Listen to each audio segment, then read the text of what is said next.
नमस्कार दोस्तों, मैं विनय दुबे मुंबई से। आज 20 मई सन 2020 है। जैसे मैंने कहा था कि मैं अकेले ही इस आंदोलन की शुरुआत करूंगा जिसे डिजिटल आंदोलन कहते हैं। आपको कहीं निकलने की जरूरत नहीं है, अपने बेडरूम में मस्त बैठिए और इस आंदोलन से जुड़ के देश की सरकार से सवाल पूछिए। और अगर वो जवाब ना दे पाए तो अब ये सरकार को सत्ता में रहने का कोई अधिकार नहीं है, ये बताने का आंदोलन जिसे मैं शुरू करने जा रहा हूं। आप ये वीडियो को फटाफट डाउनलोड कर लें, क्योंकि मुझे पूरा यकीन है अगले कुछ ही मिनटों में या घंटों में ये वीडियो हटा दिया जाएगा। तो पहले डाउनलोड करें, उसके बाद शेयर करें दबा के। आज केंद्र सरकार पूरी तरह से विफल है। आप उनसे अगर कोई सवाल पूछो तो वो सिर्फ दो चीजें करते हैं, या तो आपको टीवी चैनल या तो आपको सोशल मीडिया के माध्यम से गालियां खिलाएंगे, या और उससे भी मन नहीं भरा तो उठा के जेल में डाल देंगे। आप सरकार से सवाल नहीं पूछ सकते। ये तानाशाही रवैया इस सरकार का है, जिसके विरुद्ध मैं आज सामने से आपके मुंह पे आके खड़ा हूं। मैं देखना चाहता हूं कि आप कितने लोगों को जेलों में डालोगे।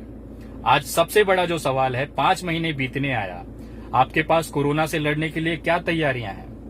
आप जिस समय देश में कोरोना से लड़ने की रणनीति बनाने की जरूरत थी, उस समय आप डोनाल्ड ट्रंप जी का आरती उतार रहे थे सर।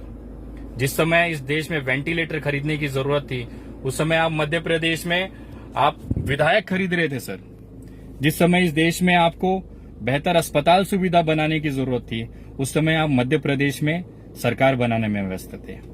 अगर आपने सही समय पे एयरपोर्ट सील कर दिया होता, जिन विदेशों से देश में कोरोना आया उन विदेशी नागरिकों को अगर आपने परमिशन न दी होती भारत में आने की, तो शायद आज देश में ये कोरोना नहीं फैलता था।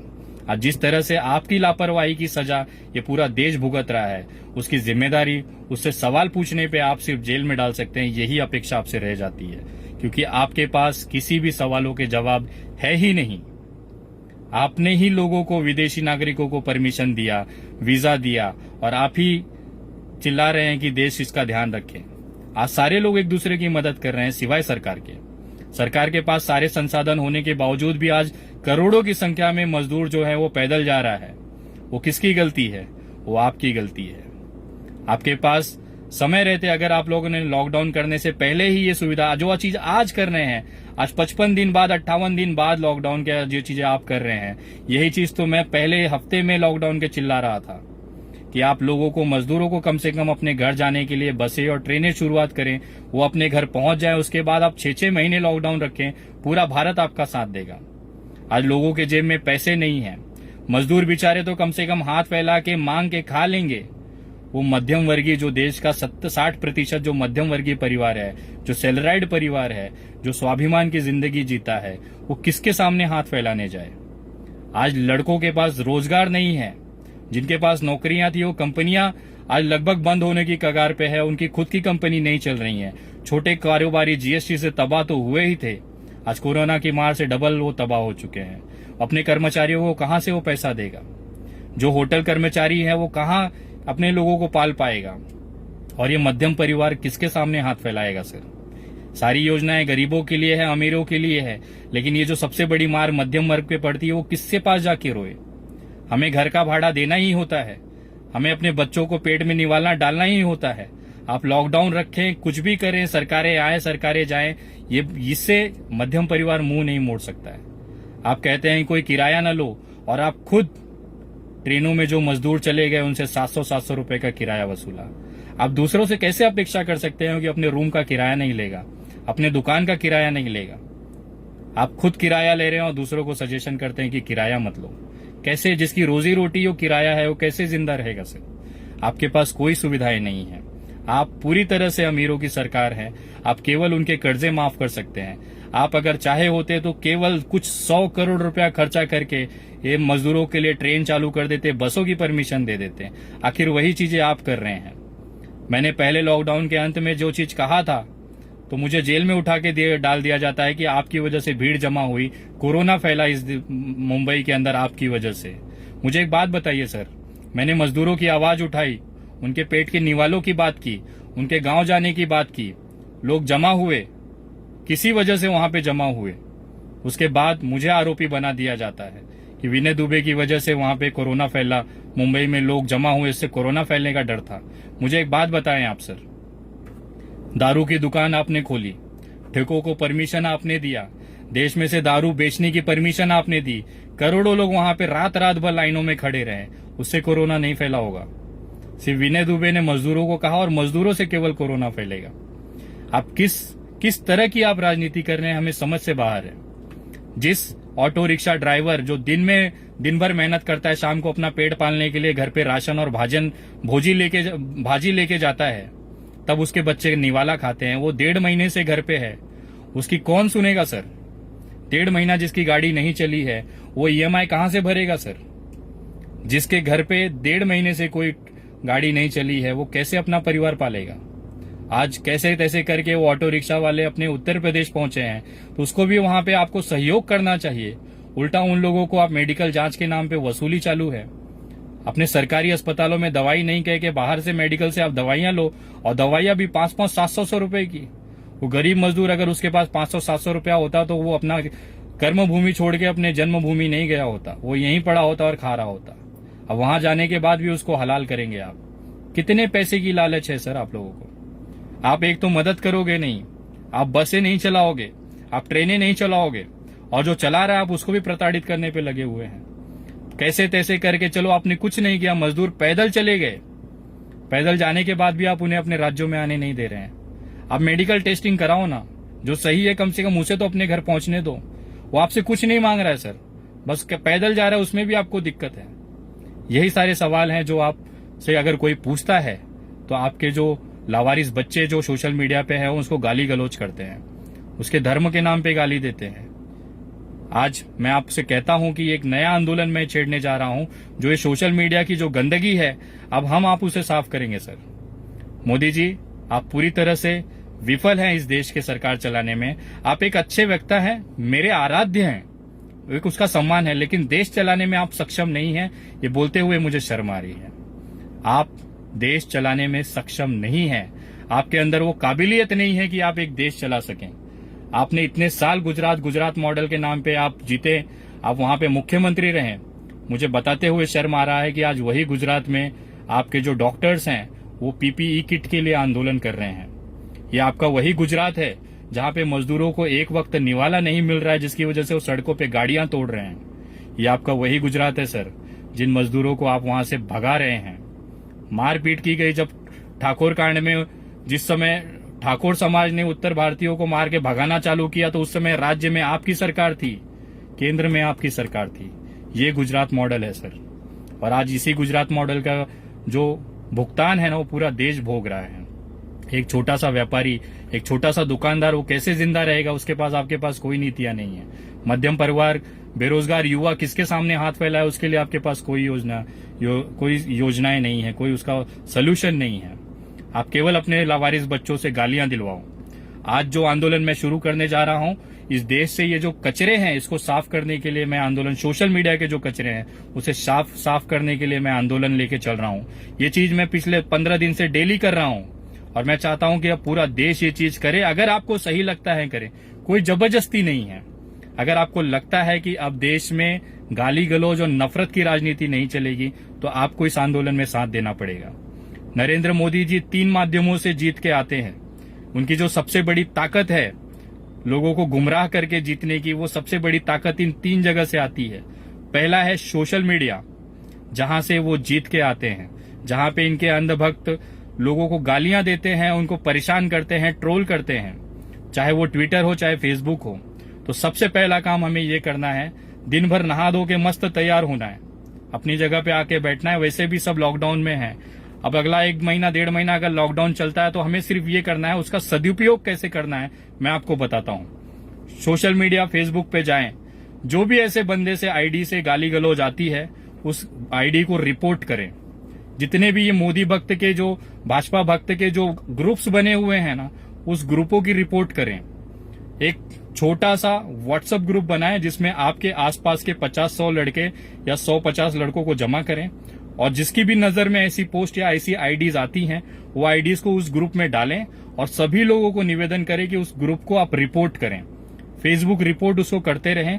अब मैं आपको दावे के साथ कह रहा हूं, 30-35 आईडीज की तो मैं बजाता हूं रोज, और ये गिरती हैं, बंद होती हैं, ये होती हैं। इसको प्रॉपर तरीके से रिपोर्ट करें, और रिपोर्ट कैसे करना है वो यूट्यूब पे आप सीख सकते हैं। तो ग्रुप बनाए, छोटे छोटे ग्रुप बना के वैसी आईडियो को ढूंढे जो गाली गलौज करते हैं, जो धर्म के नाम पे नफरत फैलाते हैं, चाहे वो हिंदू हो चाहे मुसलमान हो। जो भी गाली गलौज करता है, ये गाली गलौज के जो कीड़े हैं, ये जो कुत्ते हैं और जो कचरे हैं ना, इसे साफ करना अब हमारी जिम्मेदारी है, ये पूरे भारत की जिम्मेदारी है। सोशल मीडिया पे अब गाली गलौज और धर्म के नाम पे नफरत नहीं चलेगा। जो भी ऐसा करेगा उसकी आईडी बंद करा दीजिए, भले मेरी ही आईडी क्यों ना हो, बंद कर दो भाई, कोई दिक्कत नहीं है। ये फेसबुक पे आप रिपोर्ट करें। दूसरा, यूट्यूब चैनल, आपको बताते हुए आश्चर्यचकित हो रहा है कि जब से नरेंद्र मोदी जी की सरकार आई है, 1 लाख यूट्यूब चैनल से ज्यादा मोदी चैनल्स बने हैं वहां पे, जो केवल दिन रात मोदी भक्ति करते हैं। तो इन चैनलों को खोज खोज के उस चैनलों की रिपोर्ट करें, उसको स्ट्राइक करें। 2 से 3 बार स्ट्राइक और कम से कम 50 बार अगर उस पर रिपोर्ट होती है, वो चैनल बंद हो जाएगा। चैनल बंद कैसे करना है वो आप खुद यूट्यूब से सीखें। सारी यूट्यूब पे वीडियोस हैं, आप सीखें उसको। पहले 1-2 घंटा 4 घंटा लें, कैसे रिपोर्ट करना है सीखें, और होने के बाद उसको रिपोर्ट कर करके बंद करें। तीसरा, जो हमारी न्यूज चैनल है, इन न्यूज चैनलों की सबसे बड़ी प्रॉब्लम है कि दिन भर ये भक्ति करते हैं और हम कुछ नहीं कर पाते, लेकिन अब कर पाएंगे। मैं आपको बताता हूं, हमें गोदी मीडिया का बायकॉट करना है, पूरी तरीके से करना है। आप अपना परिवार और आस के जितने रिश्तेदार परिवार हैं उनसे कहें कि भाई अगर आपको सहमत हैं तो ही, जबरदस्ती नहीं है, कि आप ये जो अपना सेटअप बॉक्स है या केबल ऑपरेटर है उससे कहें कि हमें ये न्यूज चैनल्स नहीं चाहिए, उसको निकलवाएं। इनकी रेवेन्यू खत्म होगी तब ये अपनी औकात में आएंगे, तब ये सही तरीके से पत्रकारिता करेंगे। ये 3 जगह हमें करना है। आपको कसम खाना है, डेली प्रतिदिन कम से कम 100 फेसबुक आईडी अगर एक व्यक्ति रिपोर्ट करके बंद कराता है तो हम कहीं ना कहीं ये सोशल मीडिया का कचरा साफ कर सकते हैं। दूसरा, यूट्यूब चैनल, कम से कम 50 यूट्यूब चैनलों को हमें रिपोर्ट करना है। तीसरा, कम से कम 10 लोगों को प्रोत्साहित करना है कि ये जो न्यूज चैनल्स हैं उसको अपने सेट टॉप बॉक्स और केबल ऑपरेटर से हटाए। ये डिजिटल आंदोलन हमें लगातार करना है। और साथ ही साथ जब भी आप फेसबुक पे पोस्ट करें या फिर ट्विटर पे करें, आप जरूर उसमें लिखें मजदूर विरोधी, जो हैशटैग होता है उसमें आप लिखें मजदूर विरोधी नरेंद्र मोदी, मजदूर विरोधी भाजपा सरकार, भाजपा हटाओ देश बचाओ, इस तरह से। और लास्ट में आप डिजिटल आंदोलन करके एक हैशटैग चलाएं कंटिन्यू।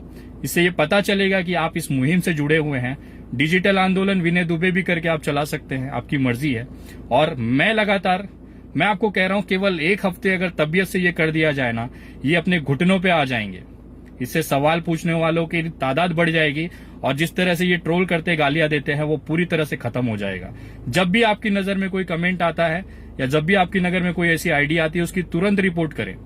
उस गाली को बेस करके उस कमेंट को रिपोर्ट करें। मैं आपको दावे के साथ बोल रहा हूं, ये कचरा जो है ना सोशल मीडिया का, वो खत्म हो जाएगा। अब हमें ये करना है, say no to social media abuse. अब ये ट्रेंड चलाना है, ये काम करनी है। और उसके साथ में जल्द से जल्द, और मैं निवेदन करता हूं भारत सरकार को, मोदी जी आपको खुद को ये एहसास है कि आप देश नहीं चला पा रहे हैं। मैं आपसे निवेदन करता हूं कि स्वेच्छा से अपनी एक नैतिक जिम्मेदारी लेते हुए आप अपने पद से इस्तीफा दे दें। आप ये सरकार खत्म करें और राष्ट्रपति जी को ये मौका दें कि ये देश वो अपने हाथों से चलाएं। गवर्नमेंट चला लेगी, पुलिस चला लेगी, स्वास्थ्य सुविधाएं चला लेंगी, लेकिन मुझे ऐसा लगता है कि नरेंद्र मोदी जी और उनकी पूरी जो मंत्रिमंडल और सरकार है उस भारत देश चलाने में सक्षम नहीं है। तो एक नैतिक जिम्मेदारी लेते हुए प्रधानमंत्री जी अपनी स्वेच्छा से आप इसे इस्तीफा दे दीजिए और देश अब आपका भार नहीं उठा सकता है। आपने खुद कहा था कि देश की जनता जिस दिन चाहेगी उस दिन मैं झोला उठाऊंगा और चला जाऊंगा। तो मोदी जी अब वो समय आ गया है, कृपया झोला उठाएं और चले जाएं। देश को माफ करें। आपने जितना भी देश के बढ़ाने में आपने जो योगदान किया है वो इतिहास के स्वर्णिम पन्नों में रखा जाएगा। आप एक बेहतरीन लीडर हैं, एक बेहतरीन वक्ता हैं, उसका जो सम्मान हमेशा रह जाएगा। अगर आपने स्वेच्छा से अपनी नैतिक जिम्मेदारी लेते हुए सरकार अगर आपने नहीं छोड़ा, इस्तीफा नहीं दिया, मैं आपको कहता हूं अगले कुछ साल के अंदर, कुछ महीनों, कुछ साल के अंदर यही जनता आपको मजबूर कर देगी। उस समय बहुत ही बेइज्जती वाली हालत होगी। इससे बेहतर है, आपको अभी भी समय है, आप स्वेच्छा से ये सरकार छोड़ दें। आपका सम्मान, मान सम्मान उसी तरह से बना रहेगा और आपका जो इज्जत है, वो जो सम्मान है, वो हमारे दिलों में हमेशा आबाद रहेगा। आप एक बेहतरीन इंसान थे। और जो भी ट्रोलर मुझसे पूछते हैं नरेंद्र मोदी नहीं तो कौन, मैं कहता हूं नरेंद्र मोदी नहीं तो राजनाथ सिंह, नरेंद्र मोदी नहीं तो लाल कृष्ण आडवाणी, नरेंद्र मोदी नहीं तो मुरली मनोहर जोशी, नरेंद्र मोदी नहीं तो केजरीवाल, नरेंद्र मोदी नहीं तो हिंदू हृदय सम्राट के वंशज हमारे महाराष्ट्र के हिम्मत श्री उद्धव जी ठाकरे साहब। ये नाम है। आपको लगता है कि बिना मोदी जी के देश नहीं चलेगा तो आप गफलत में हैं। ये जो महाराष्ट्र है या ये जो भारत है, ये वीरों से खाली नहीं रहा है। तो आप ये भूल जाएं कि अगर मोदी जी नहीं है तो देश नहीं चलेगा। मोदी जी नहीं थे तब भी ये देश चलता था, और मोदी जी नहीं रहेंगे, इस्तीफा देंगे या प्रधानमंत्री नहीं रहेंगे तो भी ये देश चलता रहेगा। तो कृपया ये ज्यादा से ज्यादा वीडियो शेयर करें। और अगर आप मेरे फेसबुक आगे मेरे आने वाले आंदोलन से जानकारी लेना चाहते हैं तो मेरे Facebook page the Vinay Dubey THE space Vinay VINAY space Dubey DUBEY, इस पे आप पेज को लॉगिन लाइक करें, फॉलो करें, और इस पे आप मुझसे जुड़ सकते हैं। इस पे इस समय करीबन 65,000 फॉलोवर के आसपास हैं। ज्यादा से ज्यादा लोगों तक ये वीडियो बनाएं, पहुंचाएं। और जो लोग मजदूर वर्ग हैं उनको मैं निवेदन करता हूं कि आज ये सही वक्त है, अपनी आवाज उठाएं। आप सोशल मीडिया के माध्यम से छोटे छोटे वीडियोस बना के पोस्ट करें। आप तमाम लोगों से कहना चाहता हूं कि साथ ही साथ एक छोटा छोटा वीडियो बना के आप डालें और उसमें सरकार से सवाल पूछें कि मेरे घर का राशन खत्म हो गया है, मैं क्या करूं, मेरे घर पे बीमार है, अस्पताल में बेड नहीं है, मैं क्या करूं। सरकारों से सवाल पूछे, ट्विटर पे सवाल पूछे, लगातार वीडियो पोस्ट करते रहें, छोटी छोटी वीडियोस पोस्ट करते रहें। अगर नहीं होता है तो मेरी वीडियो वायरल करते रहें, उनको पहुंचाते रहें। आपकी जगह पे मैं सवाल पूछता रहूंगा। अगर इस बीच मुझे प्रशासनिक कोई कार्रवाई होती है तो बस आप लोग इतना करिएगा, ये मुहिम, ये आंदोलन न रुकने पाए। सरकार से सवाल पूछा जाना चाहिए और सरकार की जिम्मेदारी है वो उसका जवाब दे। जय हिंद, जय महाराष्ट्र।